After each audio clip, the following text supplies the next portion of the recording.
Debido a todos estos medicamentos, si se dan la limitante de las dosis, pues son los efectos secundarios. En el caso, por ejemplo, del busulfán, pues es los efectos tóxicos a nivel gastrointestinal, hepático y pulmonar. Y la radioterapia es un punto muy importante que debemos de tratar, en donde se puede utilizar sobre todo en pacientes que son resistentes a quimioterapia y que tuvieron infiltración a santuarios, como son sistema nervioso central, testículo. La dosis habitual es de 12 a 16 grays combinada con quimioterapia, y sabemos que, bueno, también tiene sus efectos secundarios, como son toxicidad pulmonar, gastrointestinal, y lo que les mencionaba, por ejemplo, los pacientes con anemia de Fanconi, que puede condicionar neoplasias secundarias. Hay diferentes técnicas ahora para dar la radioterapia, como es el cobalto 60, y actualmente se está dando mucho con el acelerador lineal, y para que se reduzca la incidencia de toxicidad, puede estar hiperfraccionada. ¿Y qué es mejor?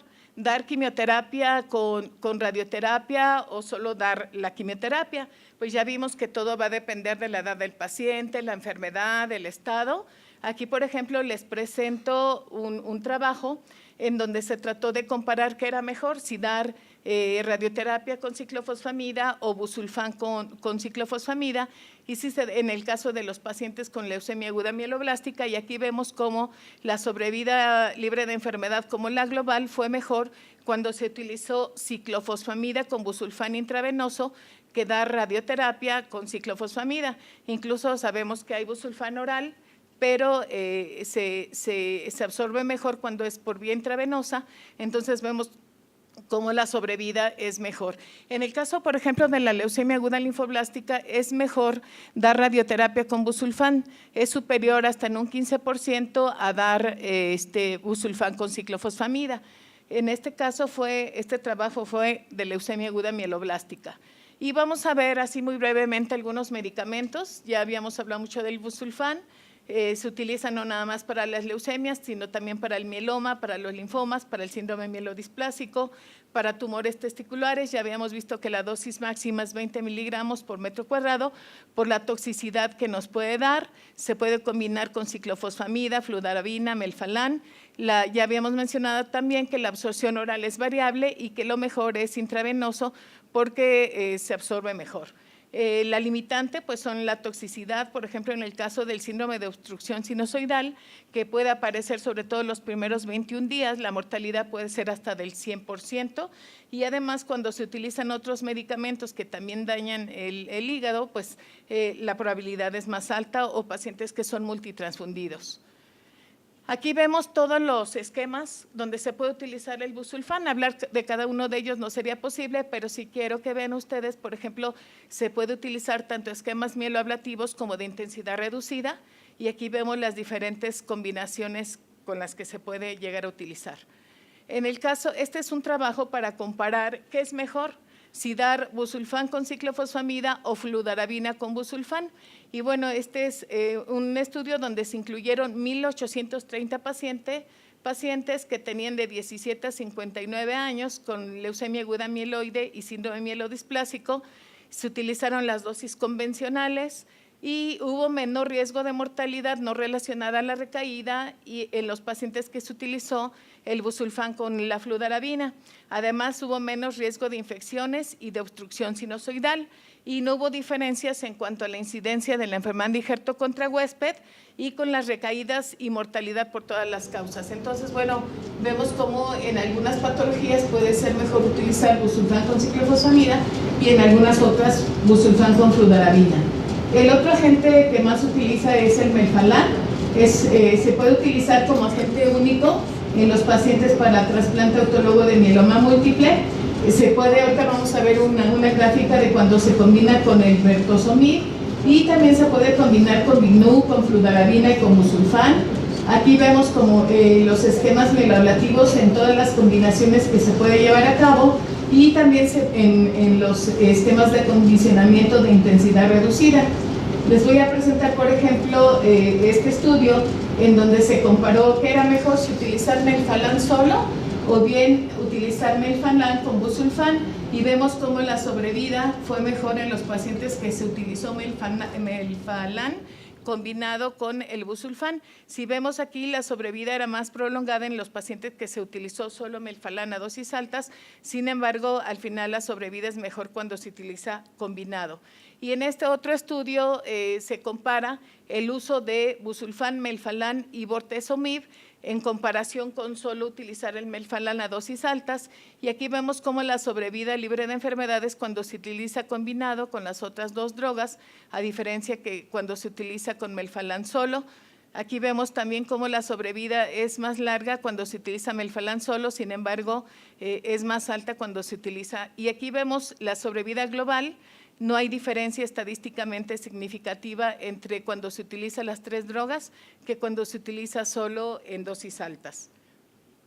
En relación a la ciclofosfamida, pues ya saben ustedes que es un medicamento fundamental también en el tratamiento de anemia plástica, es un inmunosupresor, se puede combinar, como habíamos mencionado, con radioterapia con busulfán. La dosis límite es 200 miligramos por metro cuadrado, también por el riesgo de miocardiopatía, y sabemos que como efecto secundario nos puede condicionar una cistitis hemorrágica, por lo que siempre que lo utilizamos profilácticamente el Mesna. Aquí vemos también los diferentes esquemas mieloablativos con los que se puede utilizar y también con los de intensidad reducida como la fludarabina con la ciclofosfamida. El tiotepa es otro metabolito activo. Este atraviesa la barrera hematoencefálica, por ejemplo, pacientes que tienen infiltración al sistema nervioso puede ayudar. Es un agente inmunosupresor muy potente y la dosis máxima que se puede utilizar son 1100 miligramos. Aquí vemos también los esquemas mielablativos que se puede utilizar con irradiación corporal con la ciclofosfamida o esquemas donde se puede utilizar que son de intensidad reducida, como asociarlo con fludarabina y con busulfán. La carmustina es otro medicamento que desgraciadamente en nuestro país solo se tendría que importar. La dosis máxima limitante es de 1.200 miligramos por metro cuadrado, tiene toxicidad hepática y pulmonar, se puede combinar con 3 o 4 drogas, sobre todo se utilizan pacientes que tienen linfoma no Hodgkin y Hodgkin. Como les mencionaba, es difícil conseguir, es costosa, de tal manera que se ha tratado de buscar esquemas alternativos que puedan sustituir a la carmustina.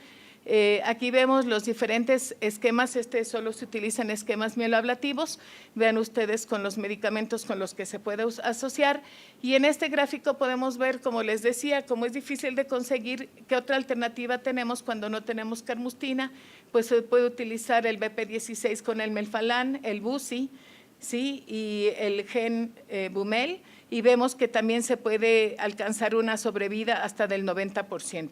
Entonces son las alternativas cuando no tenemos carmustina. La fludarabina también es uno de los medicamentos pilares para los esquemas de acondicionamiento, es un análogo de la purina, es altamente inmunosupresor y se utiliza habitualmente en regímenes no mieloablativos. Aquí vemos las diferentes combinaciones, ya les había presentado un trabajo comparando busulfán con ciclofosfamida que busulfán con fludarabina, y vean ustedes aquí todos los regímenes de intensidad reducida donde se puede utilizar. El etopósido es otro inhibidor de topoisomerasa, la dosis máxima es de 2.400 miligramos y habitualmente lo usamos asociado con la irradiación corporal total y bueno, pues su limitante es la toxicidad intestinal. El cisplatino, la dosis máxima es de 300 miligramos por metro cuadrado, se puede combinar con etopósido y con ciclofosfamida y bueno, también vemos que es altamente nefrotóxico y que tenemos que tener una hidratación adecuada cuando lo utilizamos. Y ya para terminar, es muy importante, no podía dejar de mencionar la globulina antilinfocito. Generalmente lo vamos a utilizar en pacientes que tienen alto riesgo de falla en injerto. Por ejemplo, pacientes en donde la fuente de obtención es sangre de cordón umbilical o pacientes que ya tienen aloinmunización en el caso del receptor o que están con sobrecarga de hierro por múltiples transfusiones. Como sabemos, también tiene diferentes efectos adversos desde el momento en que se está administrando. puede haber anafilaxia, puede condicionar síndrome de liberación de citocinas.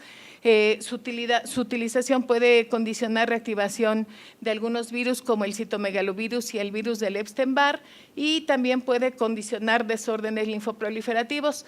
En la actualidad se ha sugerido que cuando se utiliza la globulina se puede utilizar una dosis de rituximab para evitar esta complicación. Y bueno, pasando al siguiente tema, que son los regímenes de movilización, como sabemos, es el proceso por el cual se va a incrementar el número de progenitores hematopoyéticos en la circulación periférica mediado farmacológicamente. Habitualmente nosotros tenemos progenitores hematopoyéticos en la periferia en un 0.5% de los leucocitos.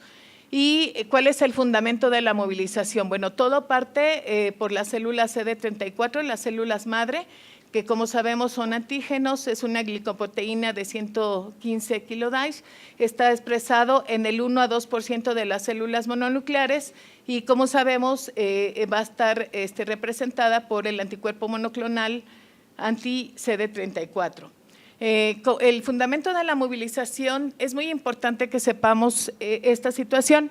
Como sabemos nosotros, el estroma produce unas células, unas quimiosinas que se conoce como CDF1 alfa, que es el factor derivado de las células madre, las cuales tienen un papel fundamental en la proliferación, en el anclaje en el estroma de la médula ósea.